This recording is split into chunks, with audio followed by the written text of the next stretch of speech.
आज हम चर्चा करेंगे लोक के राज्य की प्रमुख विशेषताओं की। इससे पहले हमने लोक का मानव स्वभाव, उसकी प्राकृतिक अवस्था और प्राकृतिक अधिकारों का अध्ययन किया है। लोक के अनुसार राज्य की जो उत्पत्ति है वह सामाजिक समझौते द्वारा हुई है।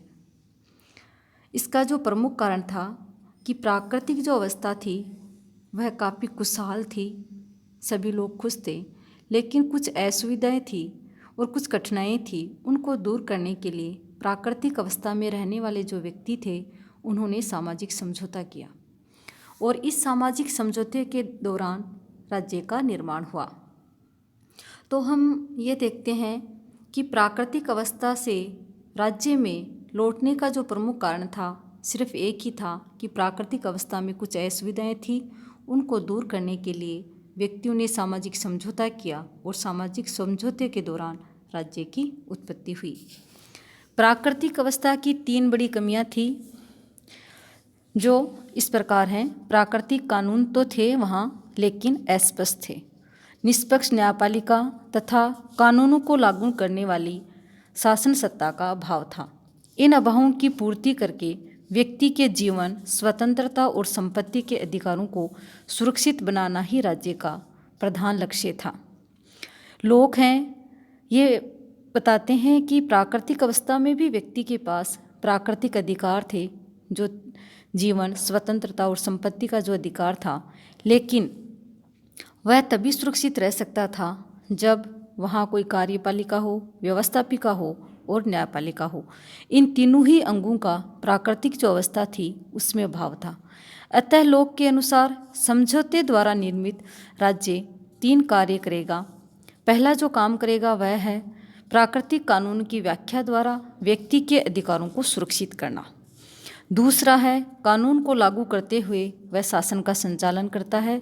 और तीसरा जो है वह कार्यपालिका द्वारा बनाए नए कानूनों का उल्लंघन करने वाले अपराधियों को दंड देगा।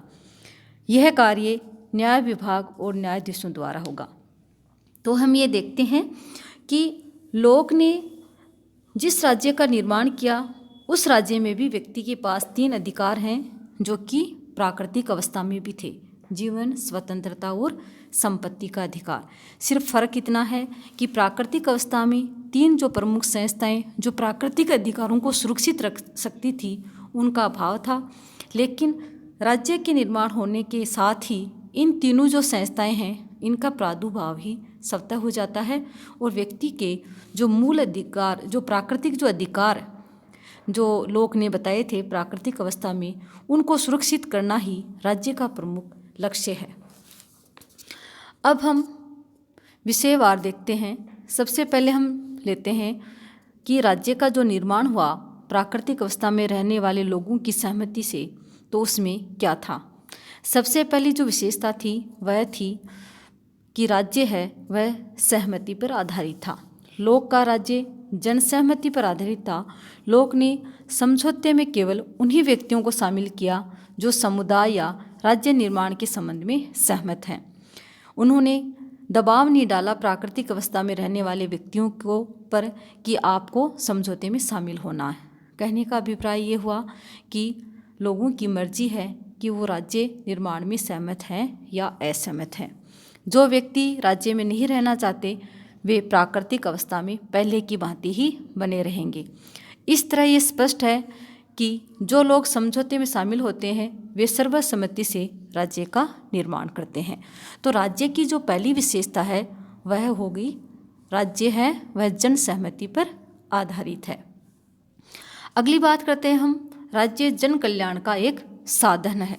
लोक की विचारधारा के अंतर्गत व्यक्ति को साध्य और राज्य को एक साधन माना गया है। हम ये देखते हैं कि लोक का जो प्रमुख उद्देश्य है वो व्यक्ति के जो प्राकृतिक अधिकार हैं उनकी सुरक्षा करना है। तो यहाँ लोक ने व्यक्ति को अति महत्वपूर्ण माना है राज्य की बजाय, अर्थात व्यक्ति है वह साध्य है और राज्य है वह साधन है। व्यक्ति राज्य के लिए नहीं है बल्कि राज्य है वह व्यक्ति के लिए है। लोग बार बार इस बात पर बल देते हैं कि शासन का लक्ष्य समुदाय की भलाई करना है। वस्तुतः राज्य रूपी यंत्र का निर्माण उसके नागरिकों की भलाई के लिए हुआ है। आदर्शवादी विचारकों की भांति लोक राज्यों को किसी प्रकार की रहस्यात्मक श्रेष्ठता प्रदान नहीं करते। जैसा कि आदर्शवादी ये कहते हैं कि राज्य साध्य है और व्यक्ति साधन है, ऐसी बात लोग नहीं कहते। अगली जो विशेषता है राज्य की वह है सीमित और मर्यादित राज्य। लोक का राज्य सीमित और मर्यादित है, न कि निरंकुश राज्य है।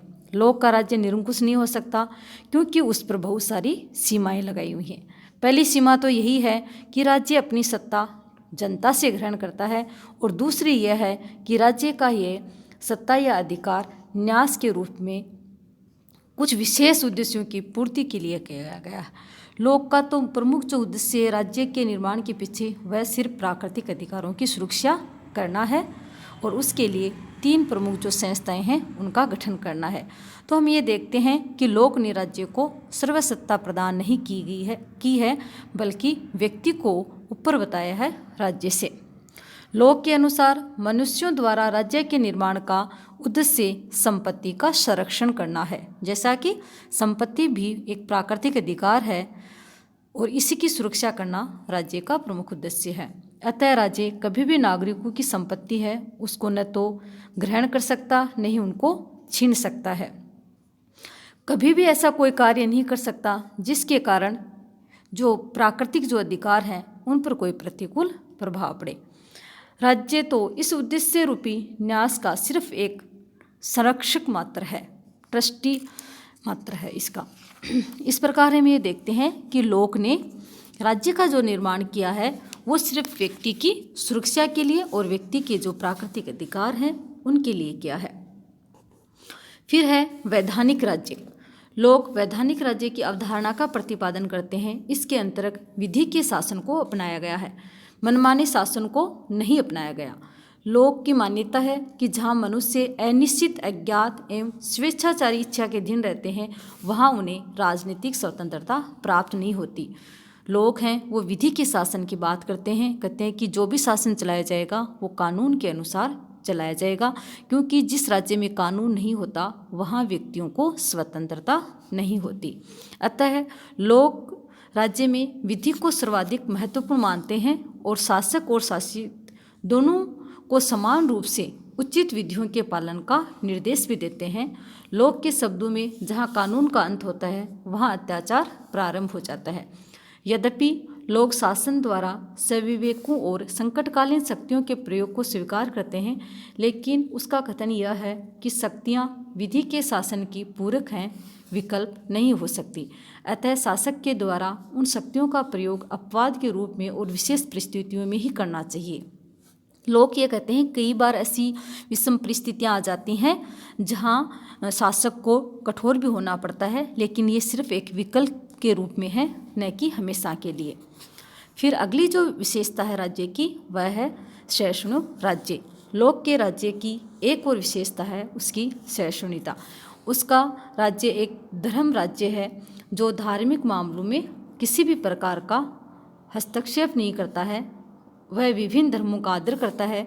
उसके अनुसार धार्मिक विश्वास व्यक्ति की अंतरात्मा का विषय है और नागरिक सत्ता का संबंध सिर्फ बाहरी बातों से है, अंतरात्मा से नहीं। अर्थात धर्मनिरपेक्ष राज्य की बात लोग हैं वो कहते हैं। अगली और जो अंतिम जो विशेषता राज्य की वह है निषेधात्मक राज्य। लोक के राजनीतिक दर्शन में राज्य के कार्य हैं वो निषेधात्मक है। राज्य केवल सिर्फ और सिर्फ राज्य का जो प्रमुख कार्य है वह है असुविधाएं और जो कठिनाइयां हैं उनको दूर करना है, और प्राकृतिक अवस्था में व्यक्ति को जो 3 प्राकृतिक अधिकार मिले थे उनकी सुरक्षा करना है, और उनकी सुरक्षा के लिए 3 प्रमुख जो संस्थाएं हैं उनका गठन करना है और विधि के अनुसार शासन का संचालन करना है।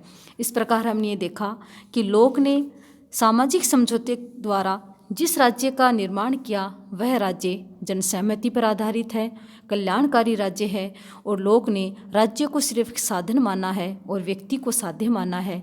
और राज्य में जो सरकार है वह सीमित सरकार है, मर्यादित सरकार है, जो कि व्यक्तियों के प्राकृतिक अधिकारों की रक्षा करती है। और विधि के शासन की बात भी लोग ने कही है कि शासन है वो विधि के अनुसार चलाया जाएगा और विधि है वो सभी के लिए समान है।